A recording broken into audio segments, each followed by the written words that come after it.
किसी भी भगवान और ईश्वर खुदा गॉड का सहयोग संविधान लिखने में नहीं रहा। बाबा साहेब भीमराव अंबेडकर साहब ने जो है बुद्धि की शरण में जा कर के और अपनी बुद्धि के शरण में जा कर के और उन्होंने निर्मित कार्य किया।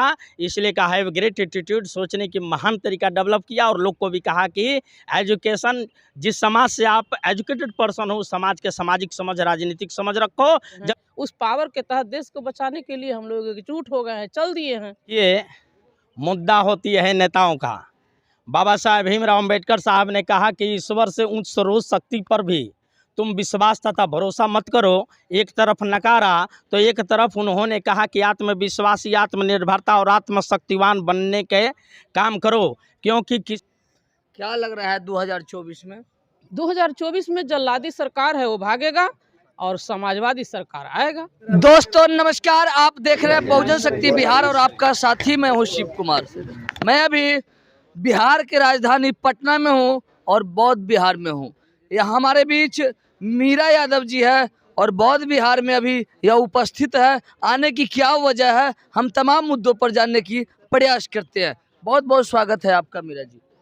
चलिए, आपको भी बहुत बहुत धन्यवाद और जितने भी चैनल लोग देख रहे हैं उनको सभी को मेरा धन्यवाद है। नमो बुद्धाय, जय भीम है। अभी आप बौद्ध बिहार में हैं जो दरोगा राय पथ में पड़ता है। आखिर यहाँ आने का उद्देश्य क्या है? यहाँ आने का उद्देश्य है कि हमारे सही जितने भी सारे सामाजिक चिंतक लोग हैं वो देश के जो स्थिति है उसके लेकर के चिंता में है। जो हमारा संवैधानिक राइट है वो सारे राइट को हनन हो रहा है और जहाँ तक बात है कि संविधान खत्म करने की योजना भी चल रही है तो उसको किस तरह से बचाया जाए उसी के लेकर के हम लोग एकजुट हुए हैं। आखिर संविधान बचाने के लिए हर गांव में लोग हैं, हर समाज में लोग हैं, हर समाज में बुद्धिजीवी लोग हैं। आखिर यहाँ पर जो लमसम सैकड़ों जो लोग थे, क्या इन्हीं लोगों से बचेगा? देखिए, आप ये जानते हैं कि सैकड़ों लोग तो हर समाज के लोग ही हैं ना, हर जात के लोग, हर गांव के लोग ही हैं। और जात तो शोषक और शोषित दो ही हैं। जो यहाँ शोषण और दोहन हो रहा है और दोहन के खुल्लम खुल्ली छूट मिल जाए, मनु व्यवस्था आ जाए, इसके लिए जो प्लानिंग चल रहा है उसके रोकने के लिए हम लोग एकजुट हुए हैं। देश संविधान से न चल रहा है अभी? नहीं, देश यदि संविधान से चल रहा होता तो फिर मनु भवन का उद्घाटन संगोल रख के किया गया है। यदि लोकतंत्र की व्यवस्था होती तो वो यदि संसद भवन बनता तो द्रौपदी मुर्मू जी उसका महामहिम राष्ट्रपति जी उद्घाटन करते। तो जहां देश के राष्ट्रपति की गरिमा समाप्त हो रही है और राष्ट्रपति जब चुप है तो हम तमाम ग्रामीण महिलाएं जिसको बाबा साहब ने जज का पावर संविधान के तहत दिए हैं, उस पावर के तहत देश को बचाने के लिए हम लोग एकजुट हो गए हैं, चल दिए हैं। क्या लग रहा है 2024 में? 2024 में जल्लादी सरकार है वो भागेगा और समाजवादी सरकार आएगा। तो हमारे बीच मीरा जी हैं और इनका कहना है कि 2024 में संविधान बचाना है और संविधान बचाने के लिए जल्लादी सरकार को भगाना है और बचाने के लिए भी संकल्प लिया है। अभी यहाँ पर कुछ सिग्नेचर चल रहा था, जो साइन चल रहा था, उसका क्या उद्देश्य है? साइन चल रहा है, उसका उद्देश्य यही है कि हम लोगों को कैसे एकजुट करके लोगों को जहाँ जहाँ शोषण ज़्यादा हो रहा है उसको शोषण मुक्त भी कराना है और संविधान के बचाने के लिए जितने भी हमारे जज्बाती सांसद लोग जीत के यहाँ से जाएंगे वही सदन को बचा पाएंगे, वही संविधान को बचा पाएंगे। क्योंकि हमारे सारे भारत के लोग वो हाउस में नहीं जा सकते हैं तो हमारा प्रतिनिधि ही जाएगा ना। तो जो हमारा ईमानदार प्रतिनिधि होगा महागठबंधन के तहत, वैसे ईमानदार प्रतिनिधि को हम लोग जिता करके भेजने के लिए ये मीटिंग चल रही थी। सर, आपका परिचय जानना चाहेंगे? जी, अमरकांत कुमार नाम हुआ। कहाँ से? हसनपुरा बेउर, पटना। अच्छा, पटना से है। अभी मीटिंग जो चल रही थी, ये तमाम मुद्दा पर बात हुई है कि बौद्ध विचार जो है वो कैसे आगे बढ़ेगा, कैसे गांवों तक जाया जाए, कैसे पंचायत स्तरीय तक जाया जाए, कैसे जिला से लेकर प्रखंड तक जाया जाए। इसमें आप कितना सहमत हैं? एकदम 100% सहमत है। और काम होना चाहिए। गांव टोला मोहल्ला में इस चीज़ का चर्चा होना चाहिए, लोगों को जानकारी होना चाहिए, बहुत युद्ध स्तर पर होना चाहिए। इससे लोगों में जागृति आएगी, लोगों को मालूम होगा बौद्ध धर्म के विषय में। और ये बहुत ही तेज़ी से होने की ज़रूरत है। एक समय ऐसा था जिस समय सम्राट अशोक के कार्यकाल में यहाँ पर बौद्धमय भारत होया करता था। आज जो है से बिल्कुल मनुवाद पाखंड जो बताया जा रहा है वह हावी है। हाँ, वो है षड्यंत्र के तहत बिहार ही नहीं पूरे भारतवर्ष भर में ब्राह्मणवादियों द्वारा ब्राह्मणी व्यवस्था लागू कर दिया गया है। इससे निजात पाने की ज़रूरत है। इससे लोगों को जागृत होकर के इससे निजात लोग पाएंगे। अंदर में मीटिंग चल रही थी, उस समय मैं भी उस मीटिंग में उपस्थित था। जिस जुनून और जज्बात के साथ जो उस मीटिंग में बात रख रहे थे, हम उस मुद्दे पर जानने की प्रयास करेंगे। बहुत बहुत स्वागत है आपका। देखिए, आज की मीटिंग जो है बहुत ही सफलतापूर्वक रही और बहुत ही अच्छी रही। और भारतीय बौद्ध महासभा के संदर्भ से जो समाज के बीच में और पूरे बिहार स्टेट लेवल पर जो मैसेज गया, एक बहुत ही बढ़िया, और इसमें बहुत सारे लोगों ने संकल्पित हुए, प्रतिज्ञा लिए कि नहीं, पूर्ण रूप से इस कार्य को नीचे उतारेंगे, इम्प्लीमेंट करेंगे और बौद्ध परंपरा को आगे बढ़ाएंगे और अनुयायी बन करके बढ़ाएंगे और जितनी हो सके दिन प्रतिदिन दिन दोगुना रात चौगुना बढ़ाते रहेंगे और आगे काम बढ़ा करके और नए लोग को ज़्यादा से ज़्यादा निर्माण करना है। मैं आपसे एक सवाल है मेरा, क्योंकि इस देश में राजनीतिक मंच हो, चाहे जितने भी सामाजिक मुद्दा से जुड़े हुए लोग हों, चाहे नौकरी संस्थान हो, राजनीतिक संस्थान हो, त्रिस्तरीय चुनाव मुखिया से लेकर जितने भी प्रतिनिधि हैं, चाहे वो राष्ट्रपति है, सभी जय भीम का नाम लेते हैं, सभी बाबा साहब का नाम लेते हैं, मगर विचारधारा जो है उनका क्यों नहीं अपनाते हैं? देखिए, बाबा साहब के नाम बगैर दुनिया के अंदर में, ख़ास तौर से भारत देश के अंदर के कोई सा भी दल हो, पार्टियां हो या ऑर्गेनाइजेशन हो, उसको नहीं चलने वाला है, पहली मर्तबा। दूसरी मर्तबा है कि आज जो बड़े पैमाने पर जो सांसद पार्लियामेंट के अंदर में और विधानसभा के अंदर में जो बैठे हैं बड़े पैमाने पर, उन लोगों ने अगर सही रियल रिप्रेजेंटेटिव करता और सही अगर जो करता तो आज ही मोदी की सरकार गिर जाए, वो देर नहीं लगेगा। तो जय भीम का नाम ले करके लोगों ने जो है अलग अलग चमचे, एक चमचा युग कांसी राम साहब ने लिखा है बुक को, ठीक है ना। तो चमचे लोगों को ज़्यादा उभार हुआ है। अब ज़रूरत है जो अनुयायी हैं लोग, इन लोगों को इकट्ठा होने के लिए। ऐसे तो मोदी भी ज़्यादा जय भीम का नाम लेते हैं, तो कहने का और व्यवहार आचरण में कुछ और है उनका। एक सवाल और है मेरा, बिहार में और उत्तर प्रदेश में खास तौर पर विभिन्न जातियों में बांटा जाता है और बाबा साहब अंबेडकर तथागत बुद्ध ने वह समता मुल्क समाज की बात करते थे और यहाँ पर जातिया का बात किया जाता है। देखिए, क्रमिक असमानता जो हिंदू धर्म के अंदर में, जो भारत देश के अंदर में जो दिख रही है, और क्रमिक असमानता एक धर्म के आधारित पर है। जैसे हिंदू के अंदर में वैसे मुसलमान के अंदर में, ईसाई के अंदर में है। इसलिए संत महापुरुष तथागत गौतम बुद्ध से लेकर के मध्यकाल में संत शिरोमणि रविदास साहब, कबीर साहब, तुकाराम, नानक साहब, संपूर्ण संतों की बात कह रहा हूँ, अर्थात परम पूज्य बोधिसत्व बाबा साहब डॉक्टर बी आर अम्बेडकर साहब ने, संपूर्ण लोगों ने कहा कि हिंदू ना मुसलमान हो, इंसान की औलाद इंसान हो, माँ के गर्भ में पलने वाले चाहे किसी भी जाति का हो, चाहे डोम चमार मुसार गणेर पासी लोहार कोयरी कुर्मी कुशवाहा जादव निषाद ब्राह्मण राजपूत भुनियार सिख सैद पठान खाल, चाहे किसी भी रिलीजन धर्म संप्रदाय का लोग हो, वो 9 महीना गर्भ में पलते हैं और उसके बाद में नीचे उतरने के बाद में धर्म की प्रभाव डाल करके अपनी अपनी जातिया को कुछ चंद चलाक लोगों ने, पाखंडी लोगों ने लूटने के कार्य कर रहा है। उन लोग के माध्यम से जाति बंटवारा करके और अलग अलग मानव समाज को बिखरा गया है और मजा लिया जा रहा है। वो अपनी आर्थिक और इकोनॉमिकल व्यवस्था मजबूत कर रहा है। क्या करेंगे? 2024 है, 2024 के लिए क्या संदेश देना चाहते हैं? 2024 का मैं संदेश ये देना चाह रहा हूँ कि तमाम जितने भी संत लोग हैं, जितने भी बड़े बड़े मठाधीश के लोग हैं, तमाम लोग पार्लियामेंट पकड़ रहा है लोग तमाम लोग जो है किसी ने मंत्री बन करके बैठा है, किसी ने और लोगों ने। तो मैं तो कहूँगा कि जितने भी बाबा साहब भीमराव अम्बेडकर साहब ने 6743 जाति को 4 कैटेगरी में उसको डिवाइड कर दिया, schedule caste, schedule tribes, other backward class, most backward class में। तो इसको कैटेगरी सभी लोगों ने मिल करके, और जो भी भीमवादी लोग हैं, एक जो है सरकार होनी चाहिए 2024 में, तो संविधान बचेगा। और इसके समर्थन मैं भी कर रहा हूं, और राष्ट्रीय लेवल की पार्टी को समर्थन लोगों ने करे, और जितने भी अदर बैकवर्ड क्लास हो और शेड्यूल कास्ट हो, सब लोगों ने मिल करके सरकार बनाए। आखिरी सवाल है मेरा, हाँ बोलिए। आखिरी सवाल यह है कि बैकवर्ड SC ST के लोग जो है वो भगवान के पीछे लगे हुए हैं, और अयोध्या में उत्तर प्रदेश में जो सरकार है वह सरकार पहले भगवान के भक्त थे, वह भगवान को छोड़कर जो है से सरकार बनाने में लगे हुए हैं, वह कार्य पर जो है से मुख्यमंत्री बने हुए हैं। वो भगवान को नहीं चाहते हैं, कुर्सी को चाहते हैं। देखिए, मुद्दा होती है नेताओं का।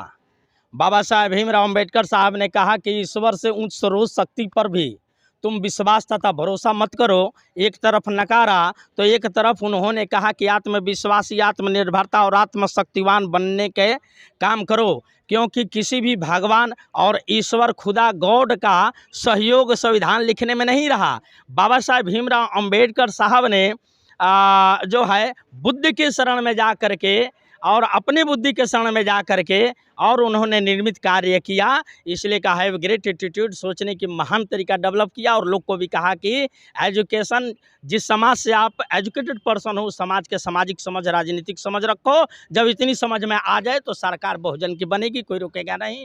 धर्म वाले लोग को करने दीजिए। सर आखिरी सवाल है, आखिरी सवाल ये है कि आप जो है अंधविश्वास पाखंड पर बिल्कुल सीधा प्रहार करते हैं, बिना जो है से नशा की इंजेक्शन दिए हुए ही उसको आप ऑपरेशन कर रहे हैं, मगर आप भी कहीं ना कहीं एक बुद्ध की बात करते हुए, तथागत बाबा साहब अम्बेडकर को बात करते हुए, तमाम महापुरुषों की जो विचार है वह रखते हुए, कहीं ना कहीं आप भी जो है वो दाढ़ी बढ़ा रखे हैं, जो रूपरेखा है, इस पर आप क्या कहना चाहिए? देखिए, मेरा रूप स्वरूप जो है संत शिरोमणि रविदास साहब का दाढ़ी, और जो है कबीर साहब के दाढ़ी, जितने भी तमाम रहे, ये दाढ़ी जो बढ़ाना है ना, ये मेरे बस की बात नहीं है, ये प्रकृति के तोहफा है ये, ठीक है ना। छीन लेने से ऐसा बात नहीं है। और सबसे बड़ी बात है पत्रकार माननीय महोदय जी, कि ज्ञान और दाढ़ी से संबंध कुछ नहीं है। ज्ञान अलग है और दाढ़ी अलग है। दाढ़ी बढ़ाने से ज्ञान भी नहीं होता है, ये समझ लीजिए, ठीक है ना। और बाल छिलवाने से भी ज्ञान नहीं होता है। ज्ञान के लिए विपස්සना करनी होती है, और एनालिसिस करनी होती है, थिंकिंग करना पड़ता है, रिसर्च लेवल दिमाग को करना पड़ता है, और बुक को पढ़ना होता है। बाबा साहब को सिद्धांत को पढ़े, महापुरुषों के सिद्धांत को पढ़े, सारी कुछ समझ में आएगा। मैं ढोंग पाखंड में नहीं हूँ, पूर्ण रूप से तथागत गौतम बुद्ध और संत शिरोमणि रविदास साहब के अनुयायी हूँ। सर आखिरी सवाल है, जिस तरह मकान को तोड़ने के लिए JCB का उपयोग किया जाता है, और JCB से बड़े इमारत को तोड़ा जाता है, आज इस भारत में जो मनुवाद और पाखंड का जो इमारत है वह कौन सी JCB से टूटेगा? देखिए, बताया गया है कि किसी भी पाखंड को तोड़ने के लिए बहुत ज़्यादा सिफारिश और संघर्ष करने की ज़रूरत नहीं है। आप एकाग्र होकर के स्वयं अगर बुद्ध की धम्म अपनाए हैं, ठीक है ना, तो मैं सवाल करना चाह रहा हूँ, चाहे किसी भी धर्म संप्रदाय रिलीजन का हो लोग, उनकी धम्म को अगर जो एक भी तत्व को अगर जो अलग कर दिया जाए तो किसी का भी जीवन जिंदा नहीं रहेगा। तथागत बुद्ध ने कहा धम्मं शरणं गच्छामि, अर्थात प्रकृति में 4 महाभूत है, अग्नि है, जल है, हवा है और पानी है। ये 4 चीज़ में से एक भी तत्व को अलग कर दिया जाए, किसी भी धर्म का अल्लाह खुदा गॉड ईश्वर नहीं बचा पाएगा। एक हवा को माइनस कर दिए इस जीवन से, हवा को मात्र, और पूछा जाए इस्लाम धर्म वाले लोग से, जो है हिंदू धर्म वाले लोग से, ईसाई चंगाई वाले लोग से पूछा जाए कि हवा को 10 मिनट बंद कर देते हैं और आप जिंदा रह जाओ, ये बताओ। देश का IAS ऑफिसर हो, डॉक्टर है, इंजीनियर हो, वकील हो, चाहे चीफ जस्टिस हो या प्रधानमंत्री हो, हवा को किसी ने 1 रुपया दिया? किसी ने नहीं दिया। इसीलिए जो है धम्मं शरणं गच्छामि, ये इसके शरण में अगर जो जाते हैं तो किसी को विरोध करने की ज़रूरत नहीं है। विरोध कर ही नहीं सकता और ना इसके सामने किसी ने खड़ा हो सकता है। इसलिए ये केवल बताने की ज़रूरत है। बुद्ध ने किसी को विरोध नहीं किया था। उन्होंने कहा था कि धम्मं शरणं गच्छामि औपदीपो भव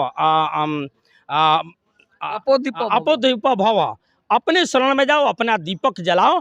आदमी अपना दीपक जला सकता है। अगर कोई नहीं हो और कहीं से जवाब ना मिले तो अकेले बैठ करके आप अपने सवाल की जवाब निकालें कि क्या पत्थर को पूजा करने से अच्छा होगा या आदमी से आदमी की संबंध बीच की नैतिकता खड़ी हो वो अच्छा होगा। चलिए, बहुत बहुत धन्यवाद। आपसे बहुत कुछ सीखने को मिला।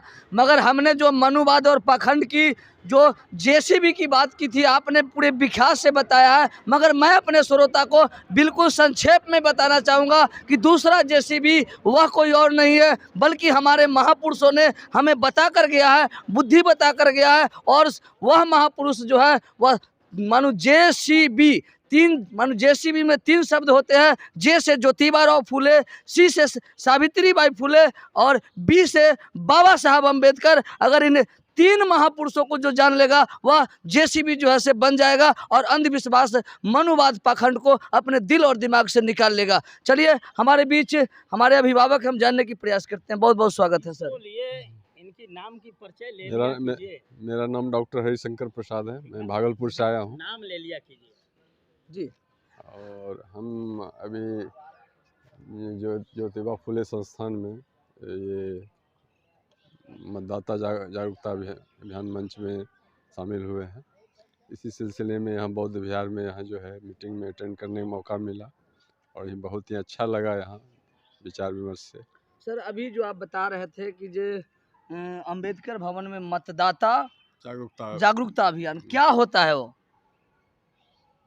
ये था कि मतदाता अपने मत का जो है क्या ये इस अधिकार से मन होता है, इस मत से क्या कर सकते हैं, ये उसको मत के मूल्य को बताने के लिए यहाँ एकत्र हुए थे लोग। और बाहर से महाराष्ट्र से लोग आए थे तो वो इसके बारे में बताए। क्या बताया है कि मूल जो बातें हैं वो कौन सी है? मूल बात है ये कि मत से आप सरकार और व्यवस्था बदल सकते हैं। ये तो स्कूल में भी बताया जाता है। लेकिन व्यवस्था बदलने से मेन बात ये है कि आप कैसा सरकार चाहते हैं। आप अपना कल्याण के लिए सरकार चाहते हैं कि आप दूसरे कल्याण के लिए चाहते हैं, क्या चाहते हैं वो वैसा आप आदमी चुनाव कीजिएगा मत के द्वारा। ये आपको अधिकार दिया गया है संविधान से। तो अगर सही से उपयोग उस मत का कीजिएगा तो आपके मन के अनुसार वह प्रतिनिधि बनेगा और आपके अनुसार वह संसद में कानून बनाएगा और वह चीज़ आपको सुख सुविधा जो भी चाहते हैं वो मिलेगा। सर, आपसे एक मेरा सवाल है। सवाल ये है कि इस भारत देश में नेशनल लेवल की कितने पार्टियां हैं? नेशनल लेवल की 4 पार्टियां। 4 पार्टियां कौन कौन सी? एक भारतीय जनता पार्टी, भारतीय राष्ट्रीय कांग्रेस, एक जो है आपका ये ममता बनर्जी का ही तृणमूल कांग्रेस, और एक ये जो है आपका आप पार्टी, आम आदमी पार्टी। और बहन मायावती जी का? वो राष्ट्रीय पार्टी अभी शायद नहीं है राष्ट्रीय पार्टी, हमारे ख्याल से अभी नहीं है। तो मैं बताना चाहूँगा भारत में जो है कुल 5 राष्ट्रीय पार्टी है, जिसमें हमारे जो भाई साहब हैं इन्होंने जो हमारे बहुजन समाज पार्टी है इन्हें काउंटिंग में नहीं ले रहे हैं। हम बात करते हैं 85 की, हम बात करते हैं 90 की, हम बात करते हैं अपने मताधिकार की। मगर इस देश में 4 ऐसे पार्टी है जो 3% लोगों की पार्टी है और हम तमाम लोगों पर 3% के लोग जो है वह नेशनल पार्टी बनाकर हावी है। और हम यहाँ पर 90 की बात करने वाले एक बहुजन समाज, बहुजन हिताय, बहुजन सुखाय और मान्यवर काशीराम साहब का जो संघर्ष था और बहन मायावती जी जिन्होंने जिस पार्टी को तकरीबन कई साल तक सत्ता के विरासत में रही, वह पार्टी कहीं न कहीं इतनी आबादी रहते हुए जो अब गिनती के श्रेणी में नहीं है। तो आप तमाम अपनी विचार, तमाम राय जो है वह कमेंट बॉक्स में जाकर कमेंट करेंगे, फेसबुक पेज पे फॉलो करेंगे। अगर चैनल को सब्सक्राइब नहीं किए हैं तो सब्सक्राइब और लाइक करेंगे। जय भारत, जय संविधान, जय विज्ञान, जय भीम, नमो बुद्धाय।